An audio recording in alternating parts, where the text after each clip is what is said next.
All right, let's talk some Green Bay Packers.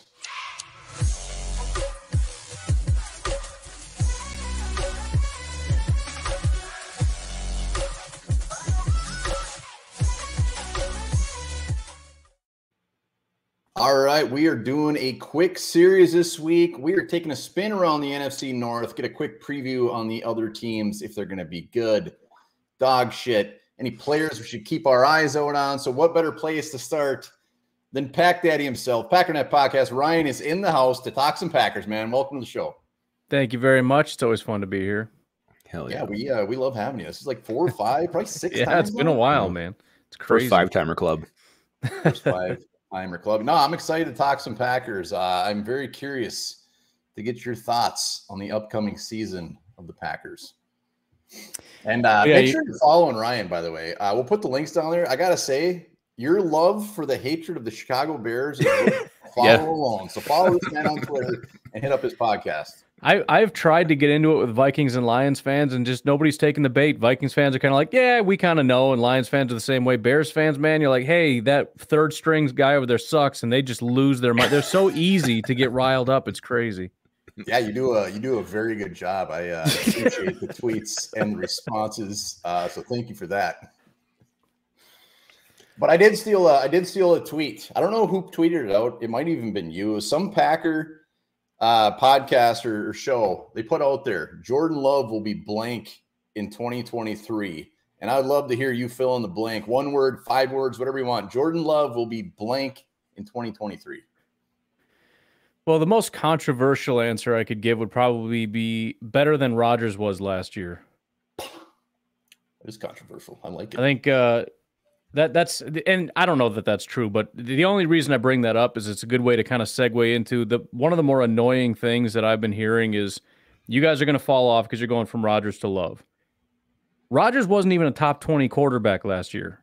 He was horrific. Any advanced metric you look at, he was 25th, 23rd, 40th in some of these things. I mean, he was really bad. Now, is he going to be 2020 Rodgers? No. Does he need to be 2020 Rodgers? No. If he can just be slightly adequate, especially when you look at how I'm getting way into all the weeds here now, but especially considering how horrible the defense was, which is way below their own standard. I mean, if the defense can just get back to being adequate, and we can get a quarterback that's adequate, I'm not saying Super Bowl, but I'm saying there's no reason they shouldn't be a better team than last year.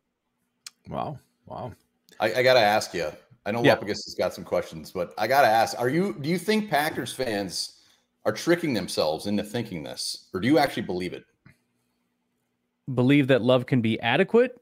Yeah, I think Love could be better than Rodgers last year. Rodgers was horrible last year, so yes, I do. I think he'll be better than horrible.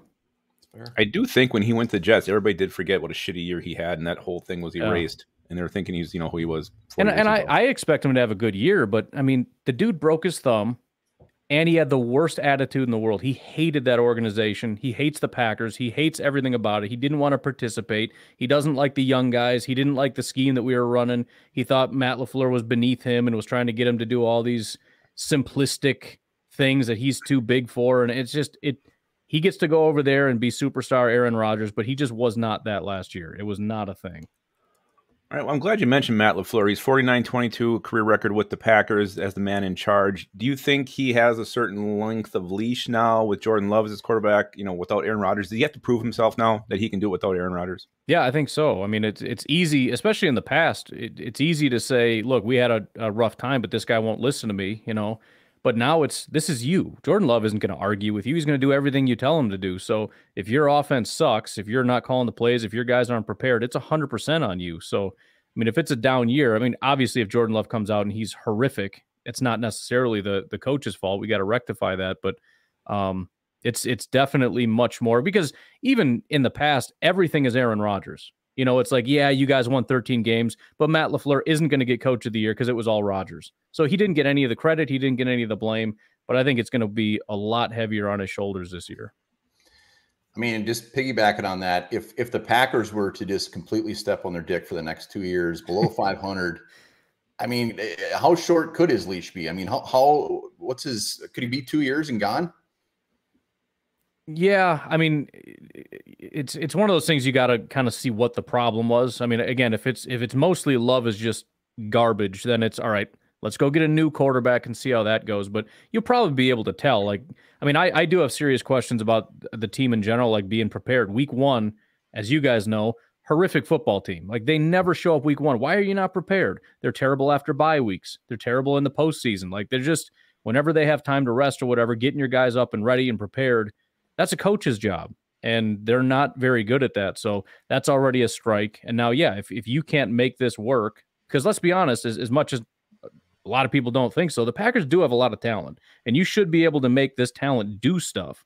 And so if this whole thing was Aaron Rodgers, but we don't know how to do it without him, we got to find somebody that can put these pieces together and actually make a football team out of it. Makes sense. All right. You actually answered part of this one. You said quarterback is the position they got better at. What are some more positions? Where else did this team improve this offseason? Well, another semi-controversial one would be wide receiver. You guys lost Lazard and Cobb. Like, okay. Oh, shucks. That's a shame. Christian Watson was by far our best wide receiver last year. He was injured for part of the year, and he didn't even get utilized until week 10. Romeo Doubs had a high ankle sprain halfway through the season, so we didn't get to see him quite as good as he was in the beginning of the season when he was actually looking quite good. We added Jaden Reed. We've got, tight end is different than wide receiver, but, the youth and inexperience could be a problem, but on the other side, there's way more talent in our starting 3 with Romeo Doubs, Christian Watson, and Jaden Reed than there was with Sammy Watkins, Alan Lazard, and Randall Cobb. That was a freaking joke. So I would expect that to be better. The tight end group, Mercedes Lewis, no disrespect, you're a great person and all that, but when we threw it to him, it was a trick play. That dude never got the ball. Robert Tonyan never did anything. So, yeah, I'm excited about the young guys. Again, I'm not saying Musgrave's going to come in and be elite, but can he be better than maybe catching one pass every 5 weeks like we got from Mercedes Lewis? I would kind of hope so. Outside of that, I would hope at edge rusher, partially because Rashawn Gary was gone most of the season. Hopefully we get him back kind of early, add in Lucas Van Ness. Hopefully that'll help. That would probably be the biggest ones that I could think. As far aside from losing future Viking Ring of Honoree Dean Lowry, where'd you get worse? Yeah, I am worried about the defensive line a little bit. It might be okay, but I'm worried about the depth. Again, we didn't lose necessarily great players, but they were, Lowry especially knew what he was doing. He's been here since forever. Devontae Wyatt, hopefully he's a good football player. He's a first-round pick, incredible athlete, but that's a question mark. And then we got TJ Slayton, who's kind of a starter now that in my mind, is more of a backup. So I just think we're getting real thin at that position. Safety's real scary just because, Savage was horrible last year. We lost Adrian Amos, but again, we had I think Amos and Savage were both bottom 5 safeties last year. So as much as it's like this is a horrible safety group, it's nearly impossible to be worse than they were last year. Unless they're number 1 and number 2 worst, it's basically an improvement. But it's a bad group either way. All right, you already dropped a lot of names, but who could be the Packers' breakout player for 2023? The one guy, every Packer fan has their own little favorite. Musgrave is popular and Romeo Doubs, but I just have to stick with Watson. I know he kind of had a mini breakout thing, but I think everyone's kind of moved on for whatever reason. I don't know why. There's a new flashy toy over here, but I'm beyond impressed with Christian Watson, the way he moves and his speed. And I know things may change without Rodgers being there. They did actually have a pretty good connection, but man, every time I go back and watch, that guy's just open every single time. He has just different speed on the field. So that would be the one that would make the most sense, that he's just going to really impress a lot of people. And I don't want to say there's pressure on him, but do you think there is a little bit of for him to prove it that he can do it without Rodgers too? Well, yeah. You had Devontae Adams even went to the Raiders, and after he had a good season, the first thing he wanted to do was say, see, I didn't need Rodgers. So everybody's got that cloud hanging over him. Yeah. But yeah, and that's even one of the biggest things now when people say they don't believe in Watson. It's because they lost Rodgers. So yeah, everybody's got to prove that it wasn't the quarterback that made me get open. It was me that made me get open. So I don't necessarily buy into all that the quarterback makes the wide receiver stuff. Tyreek Hill went somewhere else. He was fine. Devontae went somewhere else. He was fine. Nobody ever came to Green Bay and became good because of Rodgers. I just think good wide receivers are good wide receivers. But yeah, he does have to prove it. And, hopefully that anxiety doesn't cause the same thing it did last year where he had drop issues and everything else. But he has the talent. If he can just keep doing it and get into a rhythm with the quarterback, I think he'll be fine.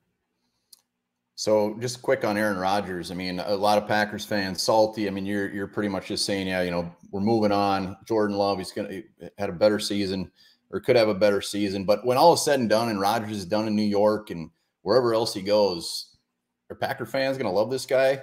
Did he burn any bridges? You going to welcome him back with open arms? Yeah, it'll be a lot more civil, I think, than the Brett Favre thing was. That was, how many years was that? 10 years before we let the guy back into the stadium and welcomed him back. Nice of you. I think nice. I didn't have a problem with it, but I was genuinely worried if he was going to get booed or not. He didn't.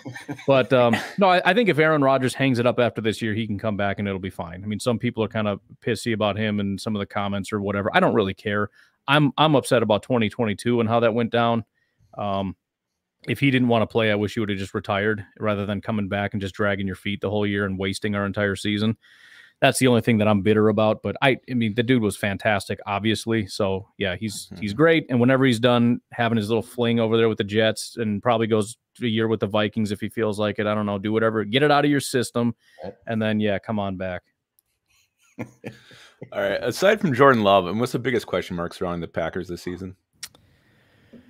Oh, I feel like it's nothing but question marks. I mean, the entire wide receiver group is a question mark. I mean, I like Watson, but I don't know. I didn't get to see enough of him. I didn't see enough of Dobbs. I've never seen Jaden Reed. The tight end group is an entire question mark. I guess it would just be the pass catchers would be the biggest one. I mean, there's optimism because they're talented, but that we've got 2 combined years of experience between the entire group with Watson and Dobbs, and that's it. Who's the team in the NFC North to beat? Are you drinking the Lions Kool-Aid? We already know the Bears are going 0-17 or the worst team ever to play, but who's the team to beat? I'm kind of torn between the Lions and the Vikings. The big thing I've always said with the Vikings is, of course, they're going to take a step back, but they could take a step back and still be way better than everybody else in the NFC North. They could take a step back, win 9 games, and still lead everybody. So I'm not all the way out on the Vikings. The Lions, I kind of get it, but I mean, they've been kind of ascending, going up, but I feel like they kind of flatlined. I didn't see them really do anything. And I mean, it's those 2 teams make the most sense. The Bears, I have zero confidence in. The Packers can be good if all these things check out. So I guess I'll say the Lions, but I don't have a massive amount of respect for the team. Damn it, Ryan. I'm sorry. Should I just say the Vikings? No. I mean, you say what's in your heart. We don't want you to lie for us. In your heart. All right. So, I mean, expectations for this year for the Packers, what do you expect? And then moving forward, is there going to be some rough years for the Packers here without Rodgers and as they transition to this new life without him? Yeah, I think this year is as much as I would love it to be like, oh, yeah, we're going to go get it.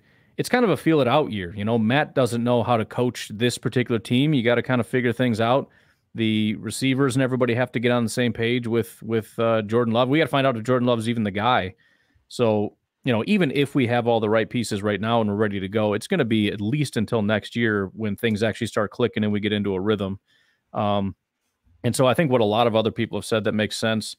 It's not really looking at as much the wins or even getting into the playoffs. It's just, does this thing at some point come together and start to look like a football team? Do we have a quarterback? Do we have receivers, tight ends? Do we have what we need, or are we just kind of screwed and really are at the bottom of a rebuild? I don't think we are, but again, there's so many question marks, and if these guys don't hit, then we kind of are. So it's really just a feel it out year, and if we can get back to 9 wins, I guess that would be acceptable. But again, that still kind of sucks because we flatlined after a year of just being horrible across the board. Final. I mean, once again, joined by Ryan, Packernet Podcast. Check out all the links down in the description. Hit him up. Let's say Jordan Love is decent this year. Like, what kind of window do you guys actually have if he's winning you games as far as guys you get on defense? I know your offense is pretty young, but what kind of window do you got with the roster that you got? I think it's pretty young across the board. I mean, even the not everybody's young, but the ones we care about are. You know, I mean, Devontae Wyatt is a brand new player. Jair is a young guy, just got his contract. Rashawn is going to get his contract this year. I mean, everybody is fairly young. So, I mean, that is the biggest benefit of this. Is whereas some teams, you got a small window to operate in, kind of like the Packers just a couple years ago. Like, we got to do this now.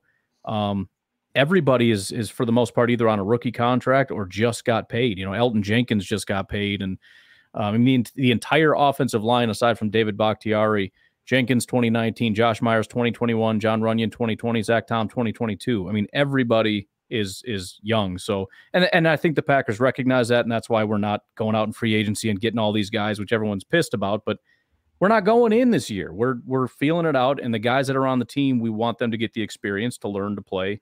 And as much as it sucks, probably shooting for 2024, 2025 to kind of hit our stride. I like it. Boom, boom, boom. Did you watch The Quarterback on Netflix? I saw, I think, the first 2 episodes. Yeah. You know what sucks the most is I realized I am Kirk Cousins. That really was a painful thing to learn. I mean, when you have a nice fire after your podcast on Sunday, when people are making fun of him for the clothes he wears, and he's like, "Oh, I didn't even notice what I was wearing." The guy drives a van. The best car I ever had was a '93 Chevy Astro van. I say that all the time. It's like, dang it, man, I'm freaking Kirk Cousins. I can't believe this. I was just gonna ask, do you love Kirk Cousins just a little bit more after watching that? I never disliked Kirk Cousins. I always thought it was. I don't know. I know the Vikings fans are split. I don't know where you two guys are at as far as your Kirk Cousins. Do you? Oh, yeah. I never understood the hate for Kirk Cousins. I actually love it because I'm like, good, get rid. I want him out of here. The guy scares the crap out of me. These pinpoint throws to these wide receivers that are unstoppable. I'm just tired of it. Go out, get bored with them. Go get some young loser that sucks at football like Justin Fields, and just start being terrible because I'm getting tired of it. Oh hell yeah. Young loser like Justin Fields. That's gonna be our tweet when we post it. Great way to end this. Hit up Ryan's links. Ryan, we'll be seeing you throughout the season if you'll join us. Oh yeah, I'm here whenever you want. Hell yeah. All right, man. We appreciate it. Have a good one, and we'll see you soon. All right, take it easy. Thanks, Ryan.